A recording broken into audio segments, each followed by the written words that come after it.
Galatia pasal 4 ayat 4 hingga 7. Ini berbicara tentang kita yang menjadi anak. Amin.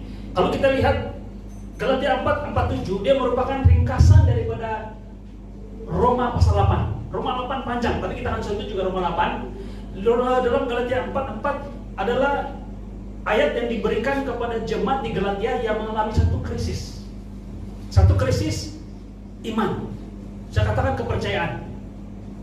Mereka telah mendengar Injil, dan Injil yang diberikan dan diberitakan oleh Paulus ialah tentang apa yang Yesus lakukan dan sempurna bagi mereka di kayu salib. Maksudnya mereka tidak perlu tambah atau tokoh tambah lagi. Tapi ketika mereka sudah percaya pada Yesus dan terima sebagai Tuhan selama pribadi mereka, dan mereka mengalami mujizat, banyak hal terjadi. Pekerjaan Roh Kudus luar biasa. Tapi akhirnya ada satu kumpulan, saya tidak tahu dari mana, mungkin dari Yerusalem juga, yang datang kepada jemaat di Galatia. Dia katakan tidak cukup hanya percaya pada Yesus, kamu harus melakukan hukum Taurat. Dan Galatia dan Paulus sangat, ini salah satunya kitab yang menggambarkan hati Paulus yang dia betul-betul marah dengan Paulus, marah dengan jemaat di Galatia. Tidak pernah dia bercakap tentang kutukan kecuali yang ada di Galatia. Dia bilang terkutuklah dia yang membawa berita selain daripada berita yang sudah kami beritakan, yaitu Injil. Dan dia jawab 2 kali. Dia katakan lagi, jika ada malaikat dari surga pun yang bawa berita lain daripada yang sudah sampaikan, terkutuklah dia. Malah dia katakan, jika dia antara kami ataupun saya sendiri yang menyampaikan berita lain daripada yang sudah sampaikan pada kamu, terkutuklah dia. Mungkin orang bertanya, nah Tuhan, jadi apakah Injil yang sebenar yang Paulus sampaikan?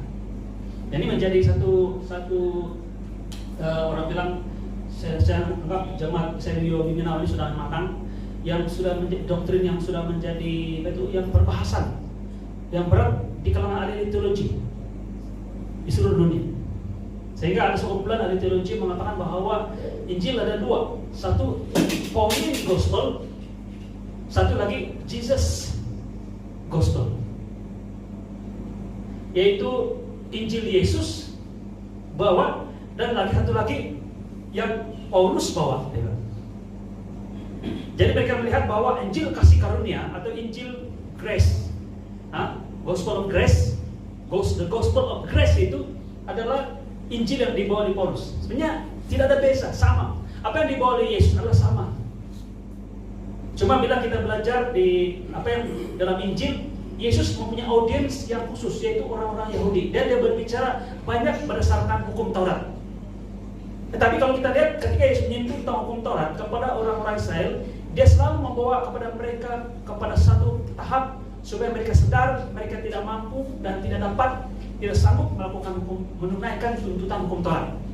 Sebenarnya Tuhan Yesus sedang bawa kepada mereka satu tempat yang mereka merasa hopeless, bersama dengan saya, putus harapan dengan kemampuan mereka untuk membenarkan diri mereka dengan mengikuti hukum Taurat.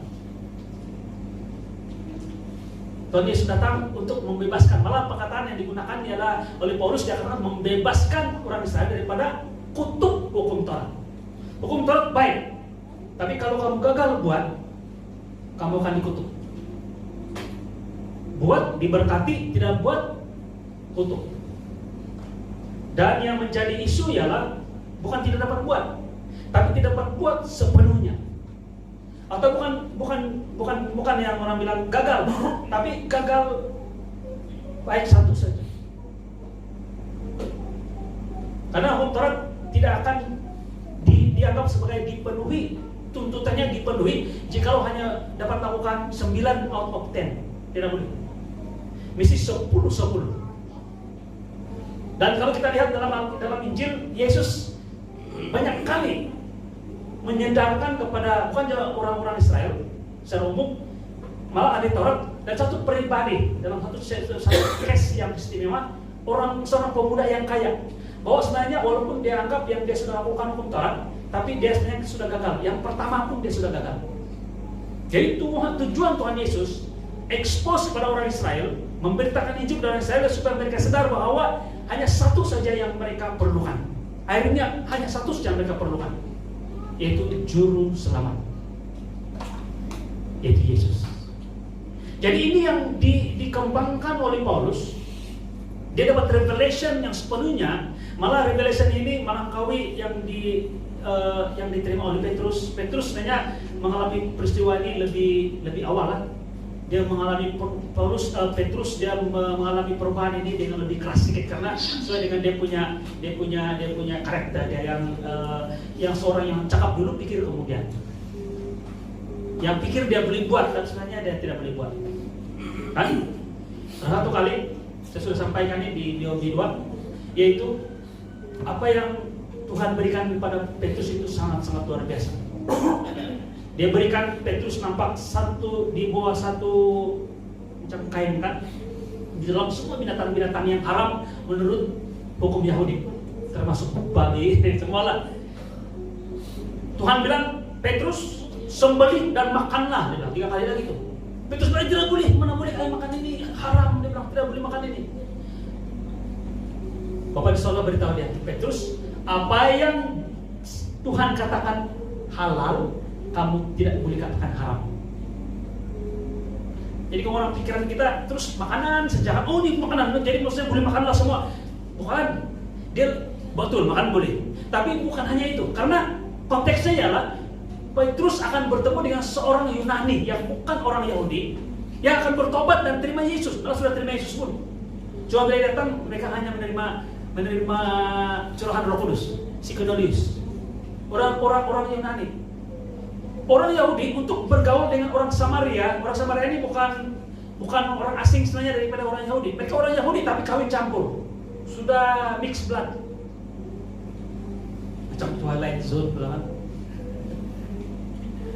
Mixed blood. Jadi mereka masih mengamalkan agama Yahudi, tetapi orang-orang Yahudi tulen tidak mau bergaul dengan mereka. Komunis second class sudah. Dan yang Petrus akan bertemu selepas itu, yang dalam konteks cerita yang saya katakan tadi itu, yang dia katakan halal jangan kamu katakan haram, itu orang Yunani, betul-betul orang Yunani. Dia mau pecahkan satu keadaan mindah yang ada pada orang Yahudi yang melihat bahwa orang lain second class. Dia mau Petrus melihat bahwa mereka menerima Yesus sama dengan dia. Ataupun dengan kata lain, kalau Tuhan sudah istiadatkan mereka halal, tidak ada seorang pun boleh katakan haram. Dan saya mau beritahu di jemaat Tuhan sudah benarkan kita dengan kematian dari kayu salib. Amin. Kita sudah disucikan di darah Yesus. Apapun dosa kita sekarang ini, tidak tahu masih berlaku atau tidak. Tapi apapun kelemahan kita, Tuhan sudah istiadatkan kamu halal, benar, tamin, kudus, suci. Apalagi sudah Tuhan istiadatkan. Kalau Tuhan mengatakan kamu sudah halal, sudah suci, sudah benar, jangan sekali-kali kamu katakan haram. Oh ini saya suci, betul. Iya senang. Karena kadang-kadang saya ada tendensi untuk menyalahkan diri sendiri, kadang-kadang menyalahkan orang lain. Nah sebagainya. Kita kasih label orang rendah lah. Tuhan bilang dia nih, apa yang sudah Tuhan istiadatkan halal karena darah Yesus, jangan kamu katakan haram. Anda semua kita latih terus. Tuhan mau kita jangan menghakimi, baik pada diri Anda sendiri atau orang lain. Ini luar biasa. Apa yang Paulus sampaikan, Injil Paulus adalah Injil yang disampaikan oleh Yesus, yaitu melalui darah Yesus kita diselamatkan. Dulu melalui hukum Taurat, kalau kita dapat buat dengan baik, kita dapat diselamatkan. Tapi ada kita mengatakan tidak seorang pun yang benar, tidak seorang pun yang melakukan yang baik, tidak seorang benar, semua orang jatuh dalam dosa, kehilangan kemuliaan Allah. Semua orang. Dan kamu tahu, satu kita rahasia, yang the best di perjanjian lama pun tidak sempurna, gagal. Abraham gagal, Musa gagal, Daud lagi gagal. Kalau mereka sadar hukum ini ahli Taurat tahu sadar ini kebenaran kenyataan ini, soalnya mereka mengatakan Tuhan, kami tidak mampu, kami perlukan Engkau, selamatkan kami. Dan Yesus katakan, oke, 1500 tahun saya berikan kamu hukum Taurat supaya kamu berbuat baik sebaik mungkin supaya kamu selamatkan. Oke, tidak kamu tidak mampu. Oke, sudah jalan. Oke, sudah insaf. Sekarang saya datang. saya mati untuk kamu dan saya selamatkan kamu. Jadi ini yang Paulus katakan, dia diberikan kepada jemaat di Galatia dalam pasal yang keempat. Dia katakan, tapi setelah genap waktunya, maka Allah mengutus anaknya yang lahir dari seorang perempuan dan takluk kepada hukum Taurat. Makanya Yesus lahir dalam daging. Dalam Roma kata dia lahir dalam daging, serupa dengan daging. Dia serupa dalam daging, tapi kita ini daging yang ada dosa Adam. Tapi dia lahir serupa dengan daging, bukan seperti daging kita. Karena dia lahir daripada Roh Kudus. Amen. Lahir daripada Roh Kudus, tapi memiliki daging seperti kita. Supaya di dalam daging firman Tuhan mengatakan dia menjatuhkan hukum terhadap hukum Taurat, ke pelanggaran hukum Taurat. Firman Tuhan mengatakan sini, dia takluk kepada hukum Taurat, ia diutus untuk menebus mereka yang takluk kepada hukum Taurat supaya kita diterima menjadi anak, supaya kita diterima menjadi anak. Singkat lagi, sama kami tetap ingat itu yang perkataan yang digunakan oleh Alkitab tadi. Dia katakan, apa yang aku miliki, engkau miliki. Apa yang saya punya, engkau punya. Bila saja boleh engkau nikmati apa yang milik saya. Kenapa kita boleh mendapatkan status seperti ini? Bukan karena saya anak yang hilang, yang pulang ke rumah Bapak. Ya mungkin kita ada situasi seperti itu, tapi tidak pernah setelus kasih Bapak pada anak dan saya. Kita bertobat, tapi kita tidak bertobat sejujur-jujurnya. Berapa banyak orang bertobat terima Yesus karena mau kawin.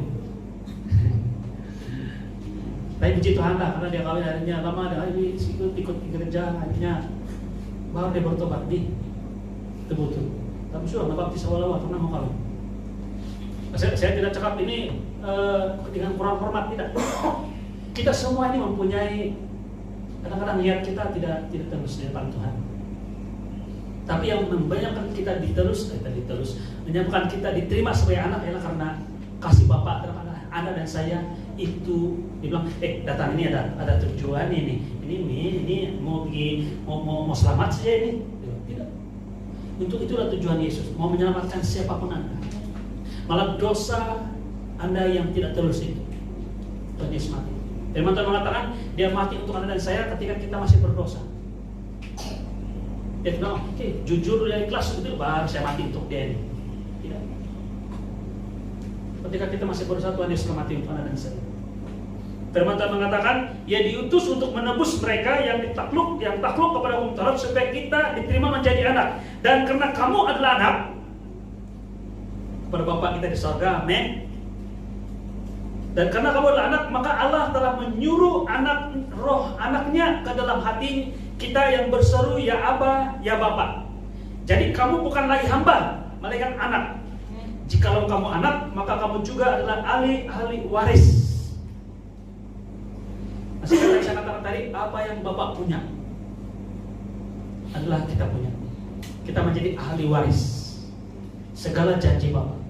Kalau kamu bilang apa ya, Tuhan mau janji sama saya mau cari, ingat saya janji Bapak kepada Abraham. Amin.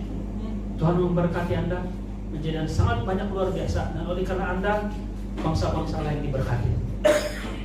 Kita tidak boleh jadi berkat. Karena dalam konteks ini bangsa-bangsa lain, kebanyakan bangsa-bangsa lain diberkati hanya secara material, betul tidak? Soalnya begitu. Jadi kita akan diberkati dengan cara yang sama. Amin. Nah, tapi saya tidak cakap ini kadang-kadang kemakmuran ini. Orang bilang ini Injil Paulus ini, Injil kasih karunia ini, Injil kemakmuran. No. Ini bukan Injil kemakmuran. Ini Injil kasih karunia. Kasih karunia bermaksud kita menerima sesuatu yang Bapak beri pada Anda dan saya, walaupun kita tidak layak. Kalau kita layak terima, itu bukan kasih karunia, itu adalah usaha kita, perbuatan kita. Amin. Tapi apa yang kita terima adalah kasih karunia, hanya diterima melalui iman. Itu yang Bapak beri pada Anda dan saya. Tetapi saya beritahu kita pada pagi hari ini, di dalam kasih karunia, dalam Injil kasih karunia ada pemakmuran. Oh, nah itu menurut cara juga pemakmuran. Itu loh, bersama-sama dengan saya. Pemakmuran maksudnya bukan hanya dari segi material. Material sebagian kecil saja. Kemakmuran sebenarnya kelimpahan itu dalam semua aspek. Kemudian bilang, tapi duit penting kan menurut betul. Kalau pada hari ini kita perlu 10.000, Tuhan bagi 20.000. Kalau hari ini kita hanya perlu 10 ringgit, Tuhan bagi 20 ringgit. Jadi kalau kita lihat 20 ringgit dengan 20 ribu, kayak 20 ribu kan 10 ribu. Tidak. Walaupun kamu hanya ada 10%, 10% itu menyelesaikan masalah kamu. Malah menjadi berkat orang lain lagi. Teman, masih ingat saya berapa ketika Tuhan Yesus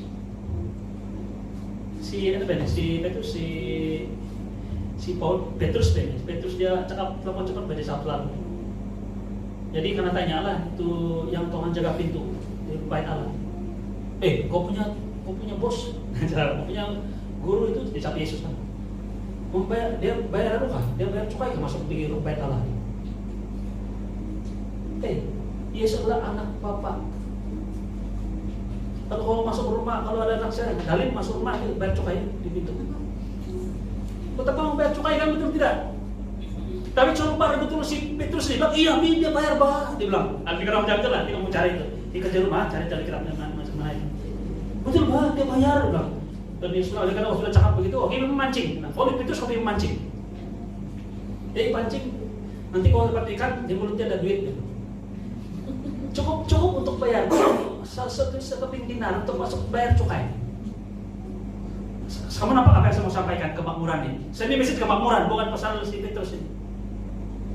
Kalau waktu itu kita perlu 10%, Tuhan bagi 10%. Tapi Tuhan tidak pernah bagi kita yang rasa cukup. Dia selalu bagi berlimpah-limpah. Belum sama dengan saya. Jadi kemakmuran, kalau kemakmuran itu Injil kemakmuran, yes amin bilang. Tapi jangan jadi kemakmuran duit saja. No. Duit sebagai kecil saja. Injil kasih karunia adalah Injil apa yang Yesus lakukan sempurna di kayu salib untuk Anda dan saya. Saya diselamatkan semata-mata oleh karena apa yang Yesus lakukan, bukan oleh perbuatan saya. Saya tidak akan campur apa yang saya buat. Karena jika apa yang saya buat, saya akan menuntut hak. Kan?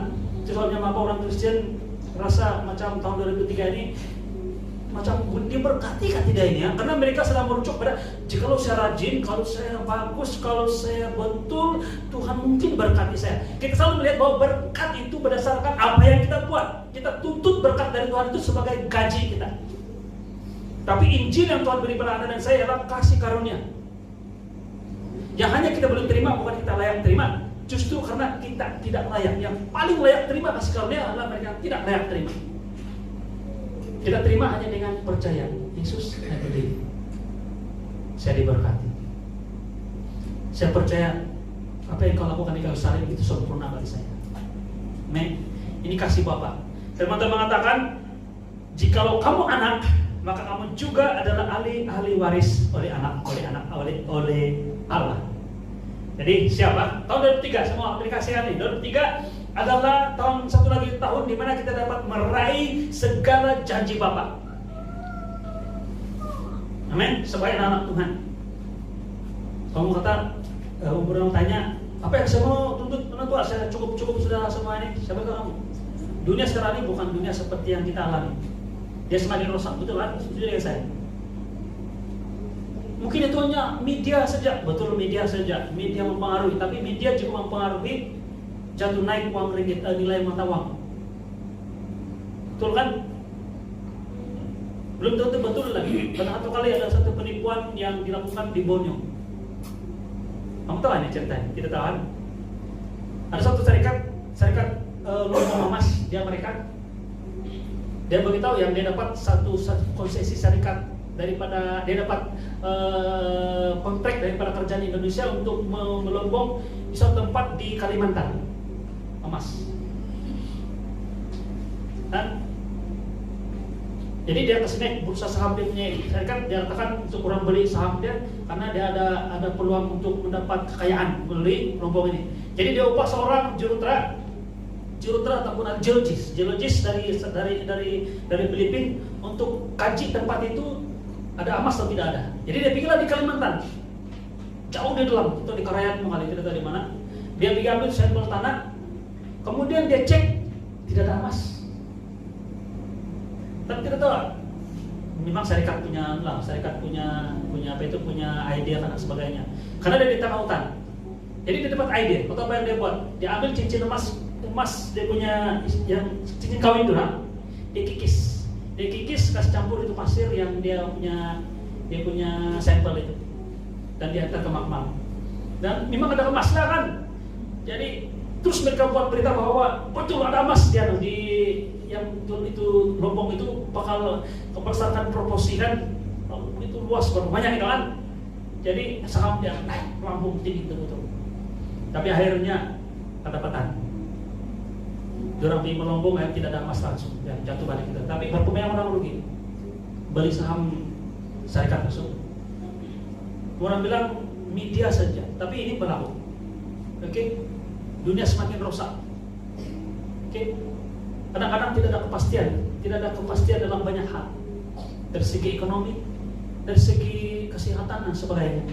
Nah, Malaka tidak masih wajib kayak Tuhan. Pada dia masih wajib itu emas paling. Kan? Di mana-mana berlaku. Di China sedang berlaku. Betulkah itu? Saya tidak tahu. Tapi baru banyak kematian. Ancaman sana sini. Saudaraku, mereka melihat bahwa tahun 2023 ini sebagai satu lagi cabaran yang luar biasa. Yang sedih kan, banyak lagi peramal lagi, nubuat itu, nubuat palsu kan. Ada istilah yang bilang lu buat, bukan lu buat. Bagaimana keadaan 2023 ini makin lebih teruk lagi. Saya membawa jemaat Tuhan pada hari ini melihat bahwa kita adalah anak. Kita mendapat waris apa yang Bapak punya, Bapak miliki. Mari kita lihat dalam Roma. Saya mau simpulkan ini, boleh kita simpulkan sudah. Dalam Roma 8, sebenarnya banyak ayat yang bisa mau baca ini, tapi saya pilih beberapa ayat. Saya nanti tolong baca Roma 8. Roma 8 bermula dengan firman Tuhan mengatakan dalam Roma 8, tidak ada lagi penghukuman bagi mereka yang ada di dalam Kristus Yesus. Boleh bersama dengan saya? Kalau kita lihat di dalam Roma 8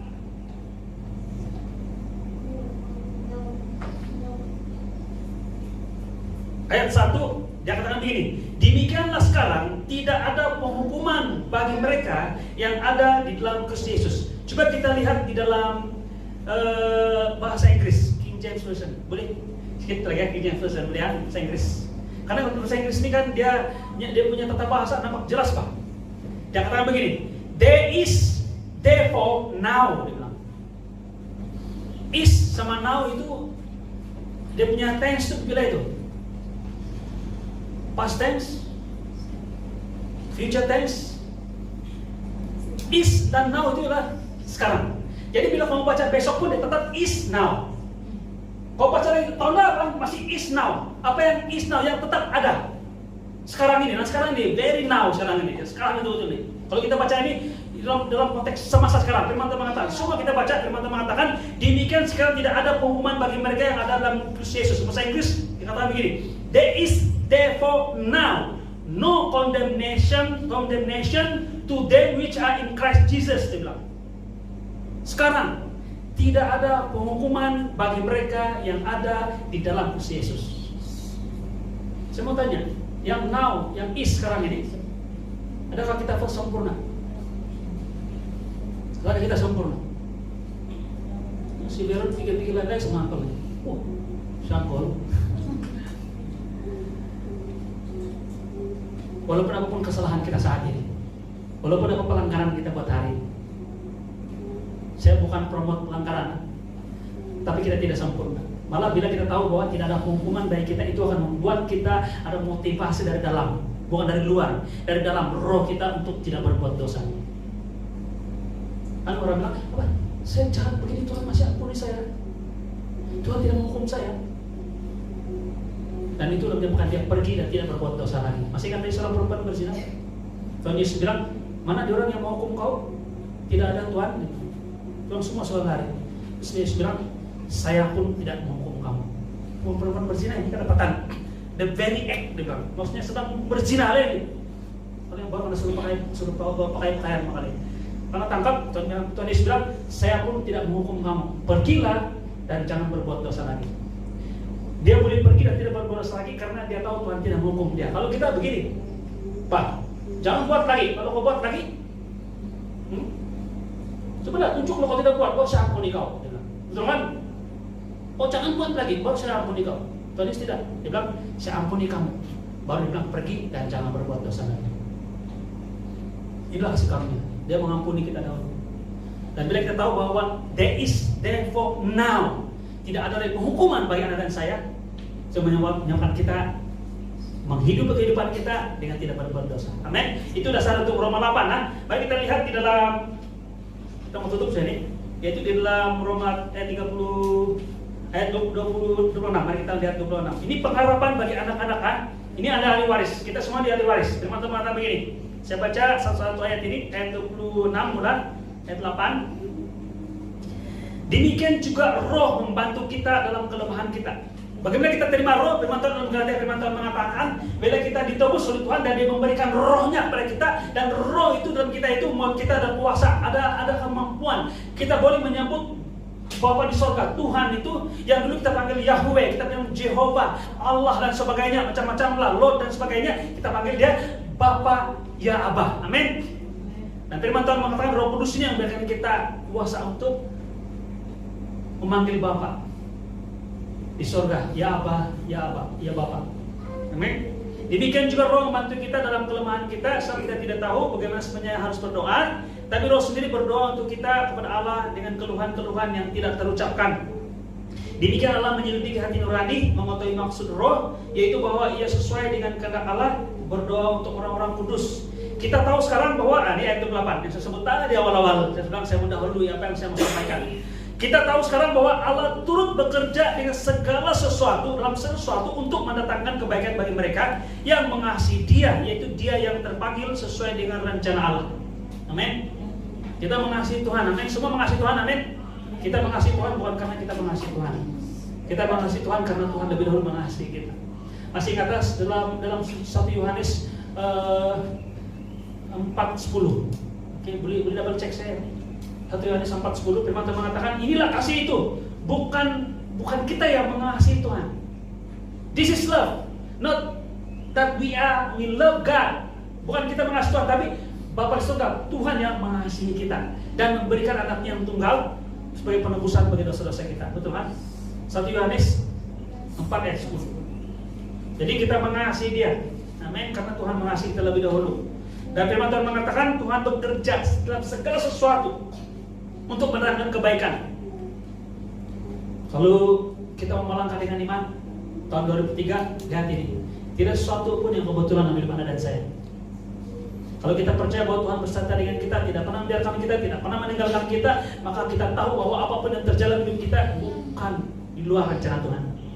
Nah, mungkin iblis, mungkin orang di luar sana yang berniat jahat dan sebagainya, mungkin keputusan-keputusan yang salah yang kau buat, yang saya buat, yang kita kena bayar harga dan sebagainya.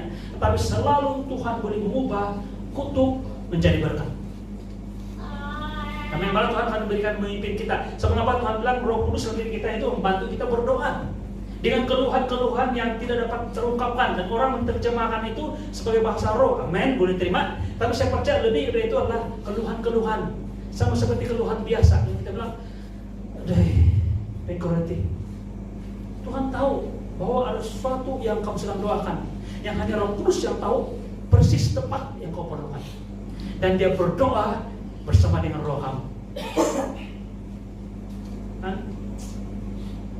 Seorang ibu ketika dia melihat anak dia kan sedang cipiring, anak dia demam di bilik, pengkoreti anakku, begitu kan? Itu doa. Roh Kudus sedang berdoa dan tahu tepat bahwa itu untuk orang-orang kudus.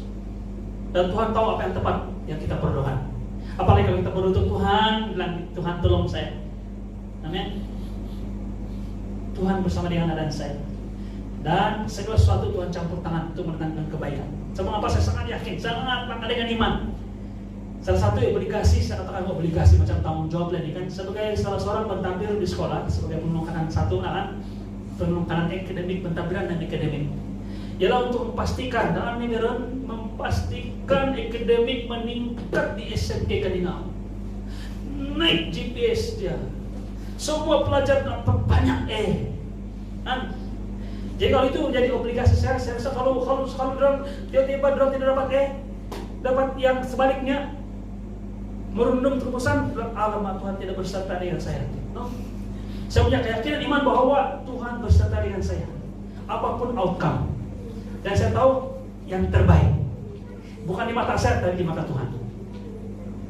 Tapi kalau Tuhan tanya saya ada ide lah kan, sama di pertama itu YDP saya Kenyong, kami ada ide. Tuhan mau GPS 5.5. Oh, takkan begitu. Grade Purata sekolah itu maksudnya kalau grade Purata tadi kan makin kecil makin bagus.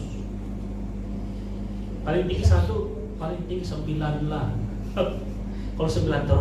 Jadi sekolah kami 5.7, 5.8. Jadi dia televisi kita separuh lah. Jadi mau pergi yang di belakang. Yang di depan, belakang depan. Tapi saya percaya, ini iman saya, langkah iman. Saya percaya Tuhan akan beri yang the best. Nah saya percaya diberkati karena saya dan si Beron ada di SMK Kenyong dan teman-teman itu. Kami di SMK Kenyong. Amen. Tidak amin sih Beron.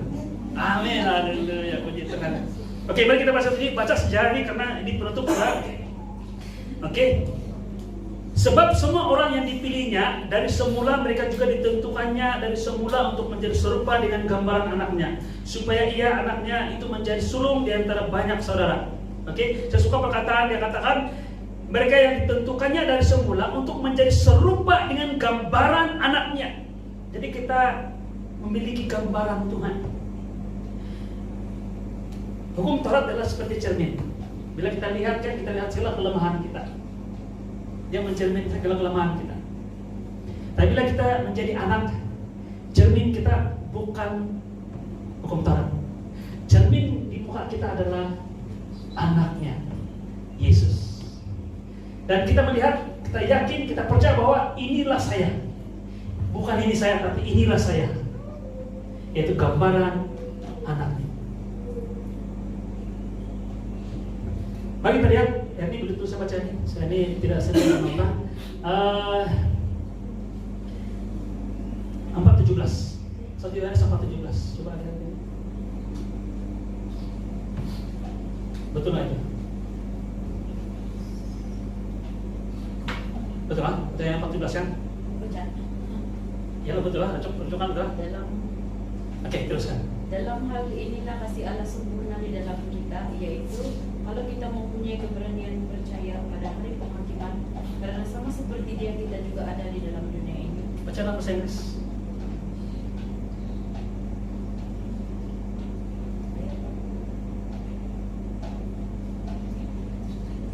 Oh tidak, oke. Tidak ada. Ayat berapa tuh? 4:17. 4:17. Here is our love. Terus dalam bracket agape, made perfect, that we may have boldness in the day of judgment, because as He is, so are we in this world. Perkataan dia katakan as He is, sila. So are we in this world. Sekali lagi bahasa Inggris. Kalau is, karena katakan is now kan, was kemarin, going to be future kan, is maksudnya sekarang selalu. Jadi as He is maksudnya sama seperti Yesus is sekarang ini. Saya mau tanya, di mana Yesus sekarang? Berada di sebelah kanan Allah Bapa. Amin. Orang-orang dalam hati saya, dalam hidup saya, amin. Itu Roh Kudus. Roh Kudus yang dalam diri pribadi dalam hati kita, dalam hidup kita itu Roh Kudus. Tapi tubuh Yesus itu berada di sebelah kanan Allah Bapa. Dan firman Tuhan mengatakan penuh dengan kemuliaan, penuh dengan kuasa, amin. Penuh dengan glory. Firman Tuhan mengatakan sama seperti Dia sekarang ini, begitu juga dengan saya. Kalau dalam bahasa Indonesia dia katakan sama seperti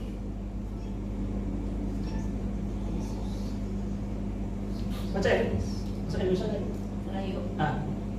Dalam hal inilah kasih Allah sempurna di dalam kita, yaitu kalau kita mempunyai keberanian percaya pada hari penghakiman, karena sama seperti Dia, kita juga ada di dalam dunia ini. Sama seperti Dia di dalam surga, kita juga ada dalam dunia ini. Sama kita. Firman Tuhan dalam Roma, firman Tuhan mengatakan Dia merupakan gambaran. Kita menjadi serupa dengan gambaran anaknya. Dan ini yang kita nampak. Kalau kita tengok hukum Taurat, kan kita nampak kelemahan kita. Jangan ada Allah lain juga, tapi kita lihat bahwa kita memiliki Allah lain. Kadang-kadang Allah kita bukan bilang adalah itu patung dan sebagainya, berhala, tidak. Dalam konteks orang kaya yang saya cakap tadi itu, dia punya Allah lain dan adalah harta dia. Bila Yesus bilang jualah segala harta milikmu dan ikutlah aku, maksudnya aku ialah Tuhan. Maksudnya buang harta ikut saya, tapi apa yang berlaku? Dia tidak sanggup ikut Yesus. dia tidak sanggup jual harta dia karena banyaklah harta dia.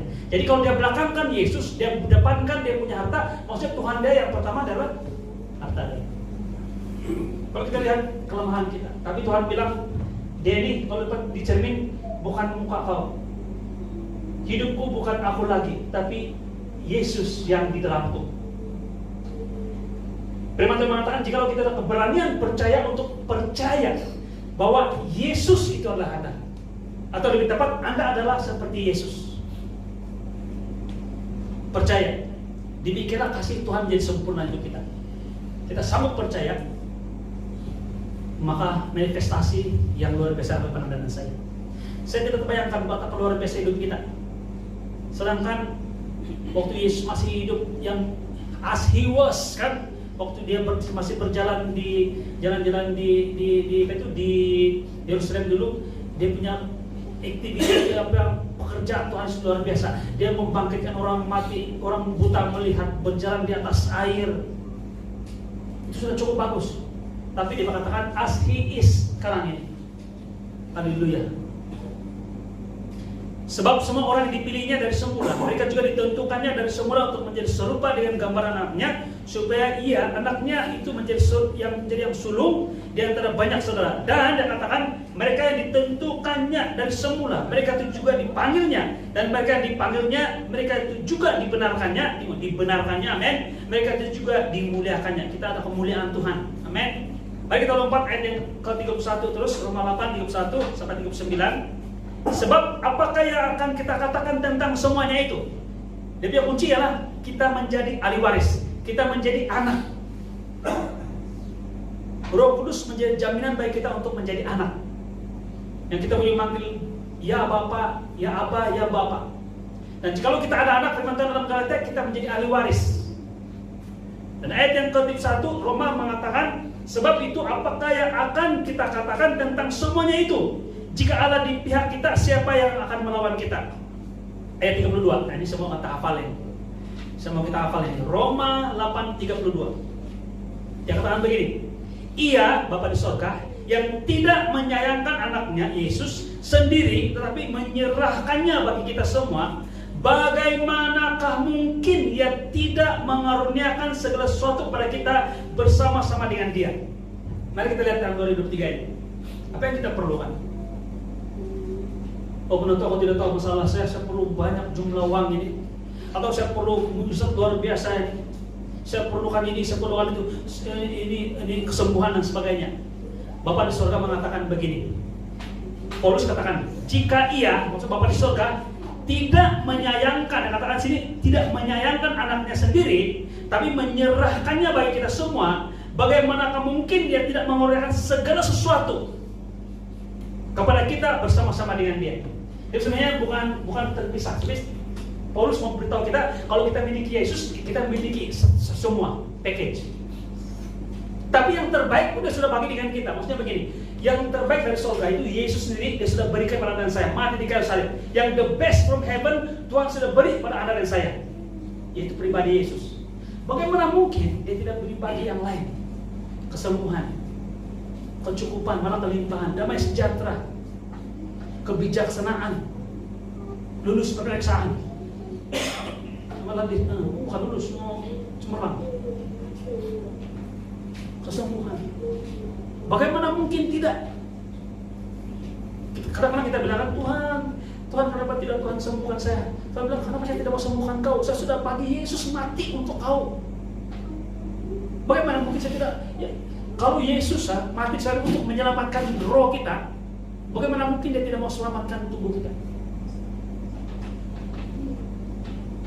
Saya suka ini keberanian percaya. Dalam 1 Yohanes 4:10 tadi, kalau kita ada keberanian percaya, kamu tahukah bahwa rahasia hidup Kristenan ini adalah semata-mata percaya, by faith. Orang benar hidup oleh iman. Dia tidak katakan orang Kristen akan hidup oleh iman dan sedikit usaha dan juga perbuatan, tindakan mesti ada plan. Tidak. Orang benar hidup oleh iman, and by faith alone, dan hanya oleh iman. benar tua, saya mau bahas lagi itu. Macam mana si Yakobus cakap itu, bahwa ada perbuatan. Saya beritahu kamu bahwa Yakobus tidak bercakap kebenaran ataupun ialah kebenaran itu di mata Tuhan.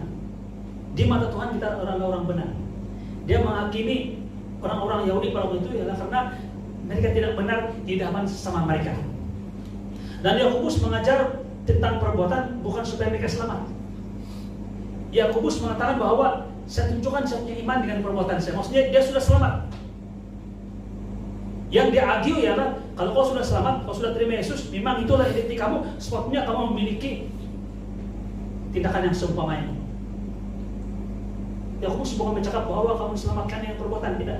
Justru karena kamu sudah diselamatkan, sepatutnya ada perbuatan. Itu dia marah itu. Marah seorang gembala, seorang bapak, seorang pastor, seorang bapak pada anak. Kan bukan minta-minta saja. Kau tahu kayak kita semua memiliki apa semua kan? Macam yang si bapak tadi coba. Selama ini kau sama-sama dengan saya, semua yang saya miliki kau miliki. Kenapa? Selama ini kau pikir lah kalau mau marah ya kan? Itu kok karena apply lagi kah? Karena isi orang lagi kita perlu. Bila-bila yang kau perlu, ambil saja. Perbuatan yang ditekan oleh Yakobus ialah kebenaran di mata manusia dan bukan untuk mendapatkan kebenaran, tapi justru karena engkau sudah benar. Amin. Saudaraku, lihat ini. Bapak di surga sudah beri yang terbaik. Bagaimana mungkin dia tidak dapat beri yang lain? Mari kita ambil 2023 ini, iman bahwa Tuhan sudah memberikan saya yang terbaik. Dan saya pasti bahwa kalau dia sudah beri Yesus pada saya, bagaimana mungkin dia tidak menolong keluarga saya, family saya, usaha saya, pekerjaan saya sepanjang tahun 2023 ini. Tuhan akan berkati dengan luar biasa. Amen. Kita teruskan, mau tutup sudah ini. Haleluya. Siapakah yang akan menggugat orang-orang pilihan Allah? Allah yang membenarkan mereka. Siapakah yang menghukum mereka? Kristus Yesus yang telah mati, bahkan lebih lagi, yang telah bangkit dan yang duduk sebelah kanan Allah, yang malah menjadi pembela bagi kita. Siapakah yang memisahkan kita dari kasih Kristus? Penindasan, atau kesesakan, atau penganiayaan, atau kelaparan, atau ketelanjangan, atau bahaya, atau pedang? Sebab ada tertulis, oleh karena engkau kami ada dalam bahaya maut sepanjang hari. Kami telah dianggap sebagai domba-domba sembelihan. Tetapi dalam semuanya itu kita lebih daripada orang-orang yang menang oleh Dia yang telah mengasihi kita. Sebab aku yakin bahwa baik maut maupun hidup, baik malaikat-malaikat maupun pemerintah-pemerintah, baik yang ada sekarang maupun yang akan datang, atau kuasa-kuasa, baik yang di atas ataupun di bawah, ataupun suatu makhluk lain. Haleluya kan? Haleluya. Tidak akan dapat memisahkan kita dari kasih Allah yang ada dalam Kristus Yesus Tuhan kita. Mari kita lihat dalam Yohanes pasal 6 65.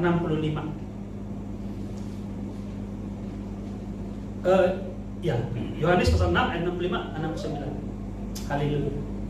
Saya percaya karena Tuhan telah memilih kita. Saya percaya bila Tuhan sudah pilih kita, Dia tidak pernah membiarkan kita, tidak pernah meninggalkan kita. Tuhan Yesus yang memilih untuk meninggalkan yang 99 untuk mencari domba yang hilang. Itu Anda dan saya. Amin. Lalu Ia berkata, sebab itu telah kukatakan kepadamu, tidak ada seorang pun yang dapat datang kepadaku kalau Bapa tidak mengurniakannya kepadaku.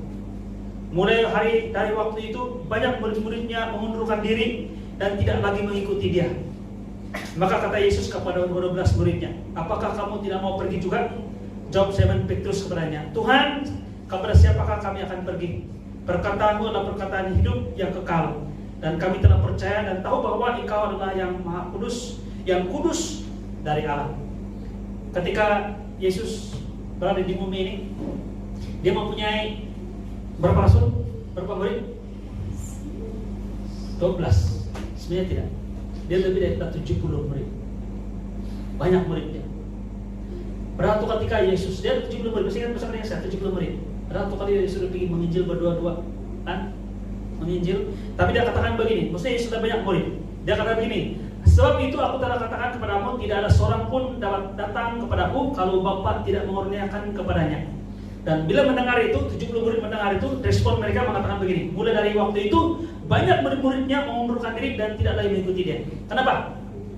Kadang-kadang kita lihat bahwa kekristenan ini adalah karena saya mengikuti Yesus.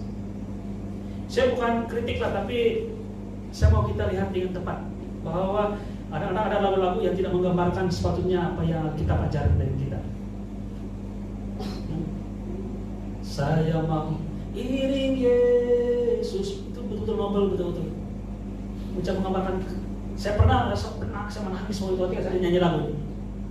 Tapi yang saya sadar, bukan saya yang mengiring Yesus, Yesus yang mengiring saya.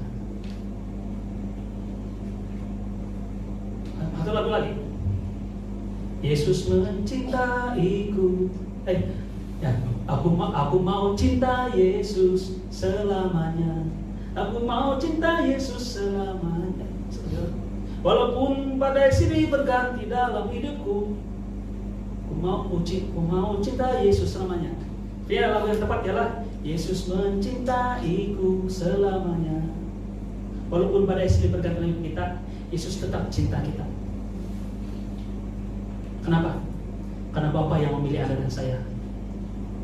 Banyak murid-murid yang datang kepada Yesus, menjadi murid Yesus karena mereka pikir begini, karena itu minta murid pada zaman Yesus, bahwa mereka pilih guru. Mereka pilih guru. Macam sekarang lah, pilih university. Harvard, Stanford, Oxford, kalau di Mesna.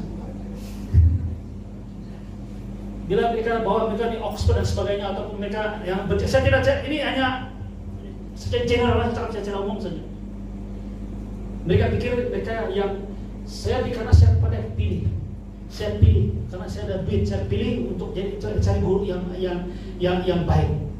Dan saya dengar Yesus adalah guru yang baik. Jadi saya ikut dia karena saya pilih. Saya tolak si Gamaliel.